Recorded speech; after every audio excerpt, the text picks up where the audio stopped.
था। भारत देश के इतिहास में विरासत और संस्कृति का बड़ा नाता है। इसी विरासत और संस्कृति की बदौलत पूरे विश्व में भारत का आदर सबसे पहले किया जाता है कि लूटी संस्कृति हमारी दासहीन बनाया था, बहू बेटी और बच्चों को घर के बाहर जलाया था, आंखों से टपके आंसू कोई फरियाद सुनना पाया था, होता रहा शोषण हमारा, कोई अल्लाह ईश्वर देवी देवता भगवान न आया था, और लिया जन्म भीम ने जगत में, पढ़ लिख कर अनूठा ज्ञान पाया था, तोड़ मनवादी जंजीरों को, इस देश के शोषित पीड़ित समाज को आजाद कराया था। ये वो धरती है दीक्षा भूमि। आप लोग धन्य हैं, आप लोग महान हैं, और इस महानता का अर्थ यह है कि परम पूज्य बाबा साहब डॉक्टर अंबेडकर जी ने दीक्षा भूमि नागपुर को चुना। दीक्षा भूमि नागपुर जो 14 अक्टूबर 1956 में, जो समाज धर्म के बारे में जानता नहीं था, जिसने सदैव जाति का दंश झेला हो, जाति का उत्पीड़न हुआ हो, जिस समाज को मालूम ही नहीं था शिक्षा, संस्कार, संस्कृति, विरासत क्या होती है, उस विरासत को उदय करने के लिए, उस शिक्षा, संस्कार और संस्कृति का भारत में अस्तित्व बनाने के लिए बाबा साहब डॉक्टर अंबेडकर जी ने दीक्षा भूमि को चुना। दीक्षा भूमि जो बौद्ध धर्म की क्रांति की भूमि बन गई, जो भारत में बौद्ध धर्म के परिवर्तन की क्रांति की भूमि बन गई, जिसने भारत के लाखों करोड़ों लोगों को दीक्षा भूमि से प्रेरित होकर बौद्ध बनाया है, वो दीक्षा भूमि आज महान बन गई, वो दीक्षा भूमि आज इतिहास बन गई। अगर आपको मालूम हो महाबोधि महाविहार मुक्ति आंदोलन, अगर बोध गया को छोड़ के सबसे ज्यादा बात अगर मुक्ति आंदोलन की हुई है, वो दीक्षा भूमि नागपुर में हुई है, सबसे ज्यादा बार। और इस आंदोलन में सबसे ज्यादा साथ, सबसे ज्यादा सहयोग, सबसे ज्यादा समर्पण, सबसे ज्यादा त्याग अगर देश में किसी ने किया है तो दीक्षा भूमि नागपुर के लोगों ने किया है। इसलिए बाबा साहब डॉक्टर अंबेडकर जी ने चुना, जैसे सिद्धार्थ गौतम बोध गया में जब बुद्धत्व की प्राप्ति करते हैं तो अपना उपदेश बोध गया में नहीं देते, वो सारनाथ में देते हैं, क्योंकि सारनाथ धर्म की उपजाऊ जमीन है, वहां धर्म फलित होगा, फैलेगा, आगे बढ़ेगा। उसी प्रकार बाबा साहब डॉक्टर अंबेडकर जी को मालूम था कि धर्म की दीक्षा कहां दी जानी चाहिए। उस नागपुर में जो नागों की राजधानी है, जहां नाग इतिहास का अस्तित्व आज भी जिंदा है, उसकी गूंज आज भी सुनाई देती है। बौद्ध धर्म की दीक्षा की कोई जमीन अगर उपजाऊ है, जहां 1000 नहीं, लाख नहीं, 7 लाख लोग साथ इकट्ठा होकर दीक्षा ले सकते हैं, तो दीक्षा भूमि नागपुर है। इसलिए नहीं चुना इसको, दीक्षा भूमि को चुना गया। तो कई बार मुझसे सवाल पूछे गए कि आपने धम्म ध्वज यात्रा दीक्षा भूमि से क्यों शुरू की, तो मैंने कहा, मेरा सीधा सा 2 शब्दों का जवाब है कि बाबा साहब डॉक्टर अंबेडकर जी ने बौद्ध धर्म की नींव दीक्षा भूमि से रखी, हमने मुक्ति की नींव भी दीक्षा भूमि से रखी। तो दीक्षा भूमि महाबोधि महाविहार मुक्ति आंदोलन में एक मुक्ति की नींव है, आधार है एक, और यह आधार जिंदा रहे, यह आधार जिंदा रहे तो नागपुर की जनता ने, नागपुर के जिम्मेदार लोगों ने बदन सुरेश साई की अध्यक्षता में क्योंकि जेल जाने के बाद और जेल से जब निकले तो हम दीक्षा भूमि आए और यहां से धम्मध्वज यात्रा शुरू हुई और यह मैसेज भी गया कि लामा जी अलग काम कर रहे, हम अलग काम कर रहे। यह मैसेज लोगों में, यह संदेश लोगों में थोड़ा थोड़ा मनोबल को गिराता रहा कि ऐसा नहीं होना चाहिए। बिल्कुल सही बात है, नहीं होना चाहिए। कौन चाहता ऐसा हो? ऐसा नहीं होना चाहिए। और 31 अगस्त को आप ही लोगों ने उस समस्या का निदान भी किया, लामा जी को बुलाया, हमें बुलाया, एक मंच पे खड़ा होकर हाथ मिलवाया। यह काम भी आप लोगों ने किया। आप तो इतिहास के ऊपर इतिहास लिखते जा रहे हो। आप इतिहास के बाद इतिहास लिखते जा रहे हो, पर कुछ लोग इतिहास मिटाते जा रहे हैं। उनसे सावधान रहने की जरूरत है। मुझे यहां आने से पहले कई लोगों ने कहा, कई लोगों ने, बनते जी आप मत आओ। वो मंच मतलब कि वो लगा रहे मंच, वो आपको बुलाए, फोन किया का? मैंने कहा फोन तो नहीं किया। कोई चिट्ठी मैसेज भेजेगा? मगर नहीं भेजा। तो फिर क्यों जा रहे हो? मैंने कहा लामा जी ने वो नागपुर में भी कहा था, मुंबई में भी कहा था कि 17 तारीख को हमारे प्रोग्राम में आओ। उनकी बात को मानने के लिए, उनको पानी देने के लिए यहां तक आए, पर फर्क मिला एक। और ये फर्क मैं नहीं बताऊंगा, आपको पता है। लामा जी को हमने मुंबई बुलाया, वहां मंच पे क्या था, और यहां हम आए तो यहां मंच पे क्या था। ये फर्क पता है। आंदोलन त्याग और समर्पण से चलता है, साथ और सहमति से चलता है, औपचारिकता से नहीं चलता। किसी भी चीज की औपचारिकता घातक हो सकती है, नुकसानदायक हो सकती है। इसलिए इस मंच के माध्यम से मैं फिर कहूंगा, और लामा जी ने मुझसे जब यहां से जा रहे थे नागपुर से, तो ये एयरपोर्ट पे मिले तो कहा कि 17 तारीख को कुछ अच्छा करेंगे। मुझे लगा कि शायद उस अच्छे की भी घोषणा हुई नहीं।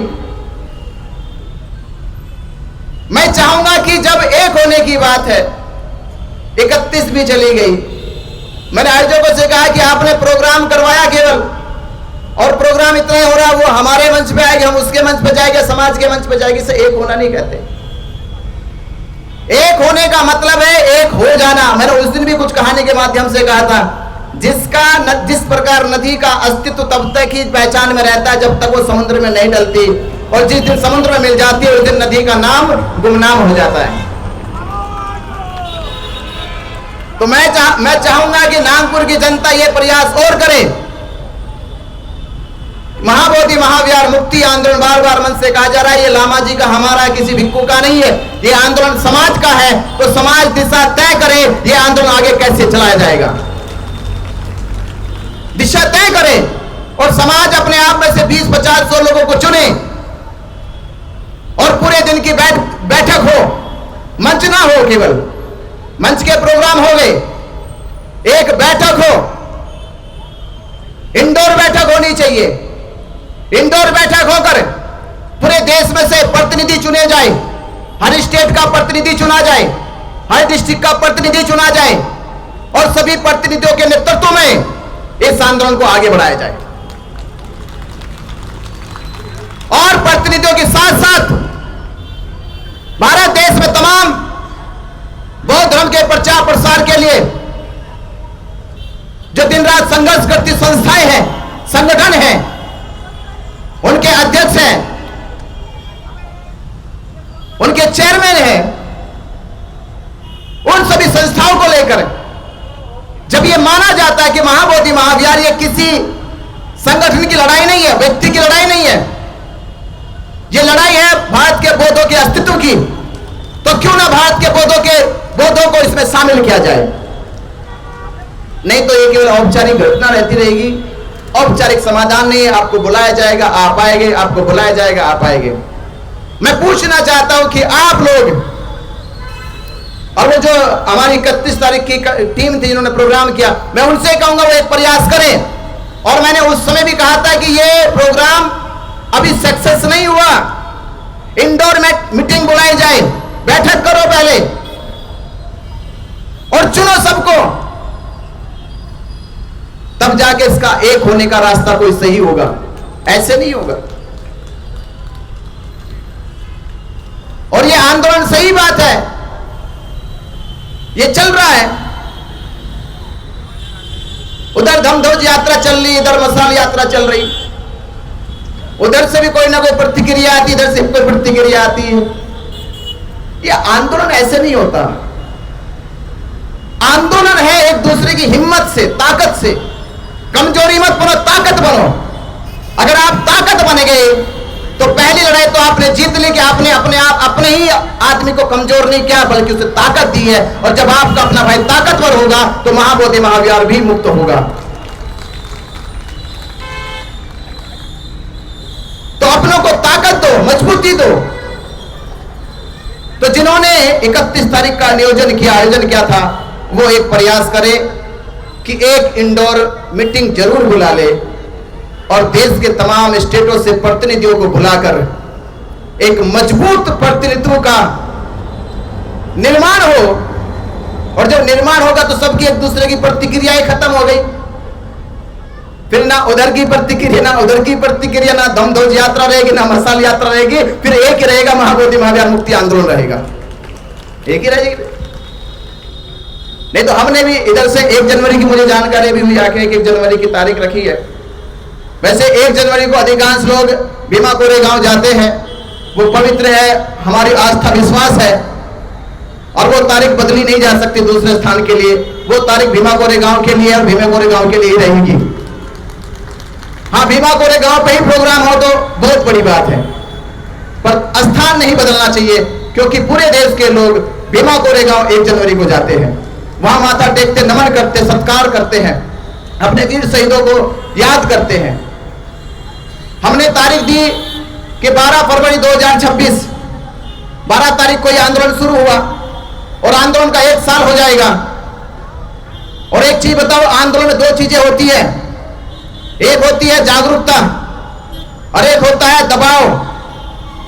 बोध गया से केवल समाज में जागरूकता आई है।